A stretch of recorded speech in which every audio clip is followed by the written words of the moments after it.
मैं समझता हूँ कि आपको पता होगा सहाफ़ी इम्तियाज़ मीर के हवाले से पिछले माह उनका एक इंसिडेंट हुआ और उसमें पुलिस स्टेशन सऊदाबाद की हद में काला पुल के करीब उनको कुछ क्रिमिनल्स ने टारगेट किया और अल्टीमेटली हॉस्पिटल गए। हॉस्पिटल में उनकी इंतकाल हो गया अनफॉर्चुनेटली।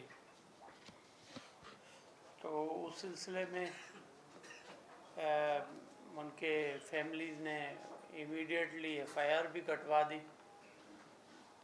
हालांकि हमारी ये कोशिश होती है कि कुछ चीज़ें क्लियर हो जाएं, उसके बाद एफआईआर्स कटनी चाहिए, लेकिन सहाफ़ियों का मामला होता है, फिर आप लोगों का भी प्रेशर होता है, तो ये एक इशू हुआ है, उसको भी देख रहे हैं।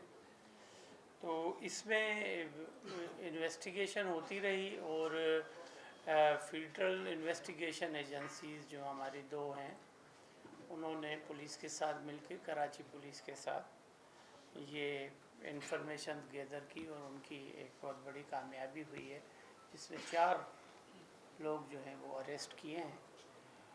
जिनसे इन्वेस्टिगेशन हुई उन्होंने इसको माना है और हमारे पड़ोसी मुल्क से एक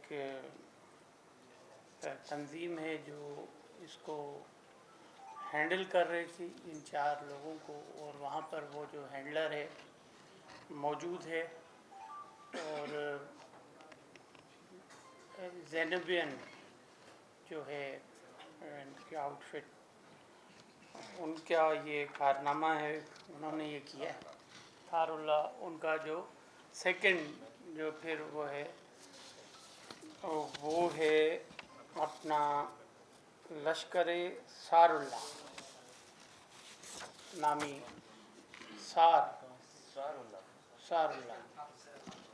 सारुल्ला स्वाद।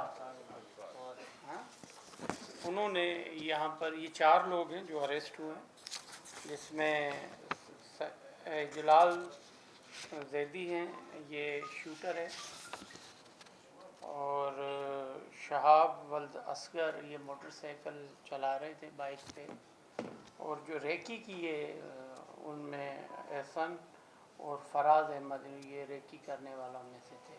वेपन्स मिले हैं और 4 अदद वेपन्स हैं, जो पिस्टल्स हैं, और उसके साथ 2 मोटरसाइकिल भी मिली हैं। अजलाल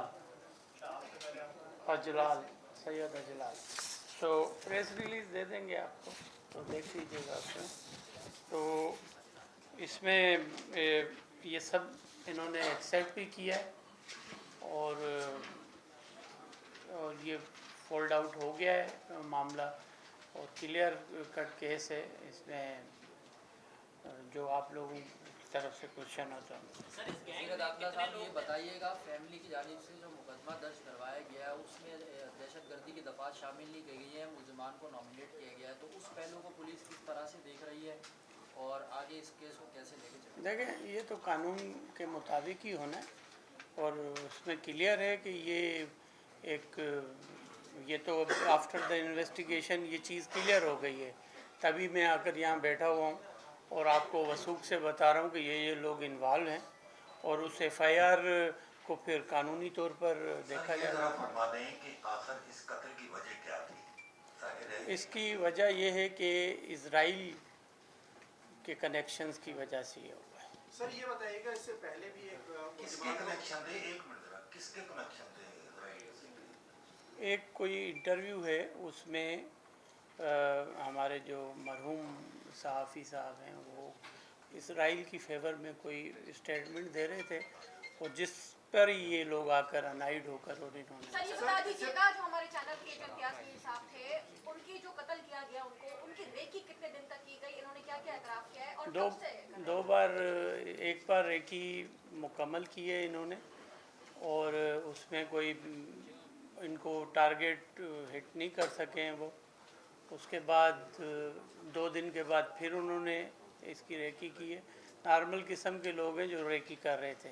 सर ये बताइएगा, इससे पहले सिटी ने भी एक मुलजिम पकड़ा था, उसका ताल्लुक भी इसी ग्रुप से था, ये एक और ग्रुप पकड़ा गया है। तो इस तरीके के कितने कदम ग्रुप हैं जो कराची का अमन-ओ-अमान खराब करें? पुलिस की तो बड़ी कामयाबी, लेकिन इतने कैसे ग्रुप का कौन सा बैरून मुल्क में हालात खराब कर रहे हैं? इन्होंने माजी में भी कोई वारदातें की हैं?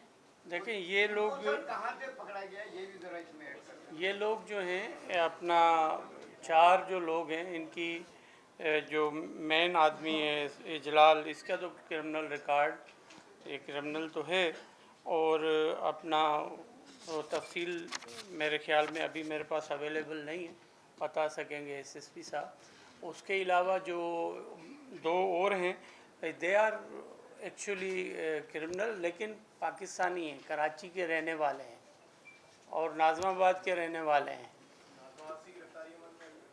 यकीनन मुख्तलिफ़ जगहों से इनको अरेस्ट किया गया है, और आप समझते हैं कि कराचीइट्स, कराची के लोग जो हैं अगर कोई डिस्गाइज में है तो उसको क्या कर सकता है, और यकीनन मैं इससे कतई ये इनकार नहीं कर सकता कि ज़रूर क्रिमिनल का कोई भी फेस या ईमान नहीं होता है।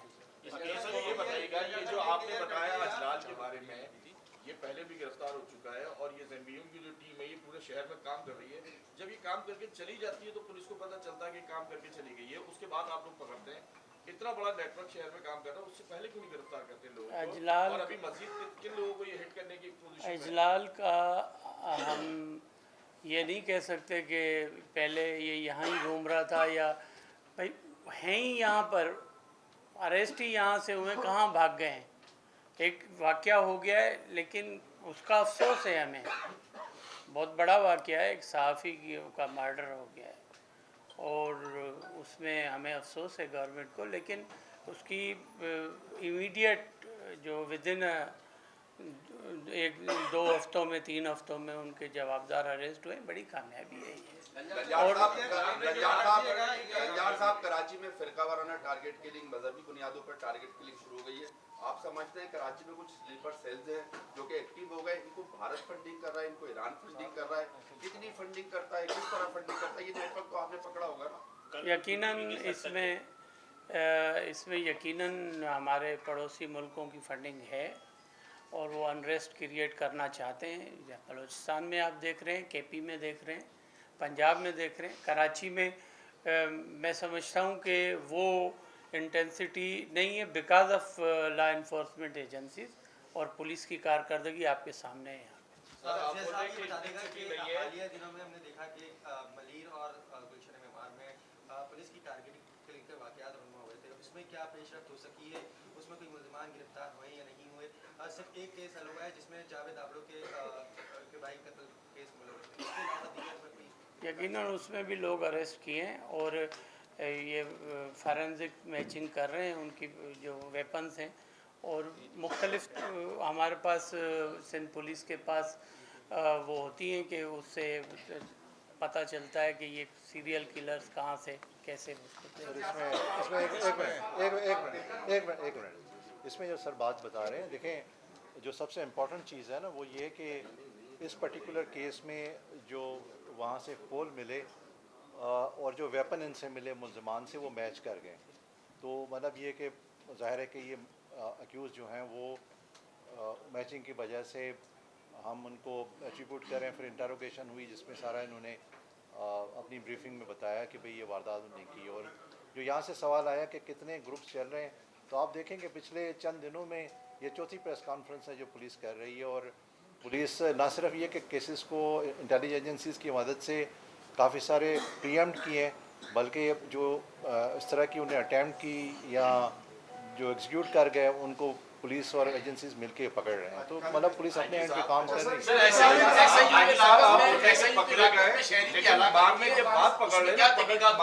चलो आपको अलग से जवाब दे देंगे इसका। आप देखें जो आपने इसराइल की बात की कि इस इसराइल की वीडियो बनाने में और भी रिपोर्टर और एंकर शामिल थे, तो क्या आपको लगता है कि ये जो आपने ग्रुप अरेस्ट कर लिया तो फ्यूचर में कोई ऐसा ग्रुप एक्टिव हो तो उनको भी टारगेट कर सकता है? क्योंकि इसराइल के एक पूरे वफ्द ने विजिट किया था और वीडियोस भी बहुत सारे लोगों ने बनाई थी और ट्वीट्स भी उसके ऊपर किए, तो उसके लिए क्या इस ग्रुप ने इंकशाफात किए हैं कुछ?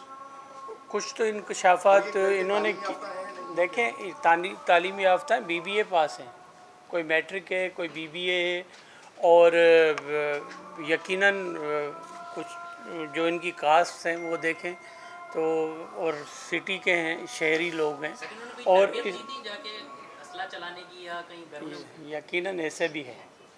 जो किलर है वो हमारे पड़ोसी मुल्क में वो करते रहे। ये जो ग्रुप है, ज़ैम्बियन ग्रुप जो है जिसको फंडिंग हो रही है, क्या मजीद ये फ्यूचर में ये स्लीपर सेल तो मजीद होंगे ना? यकीनन है, इससे इनकार नहीं कर सकता मैं।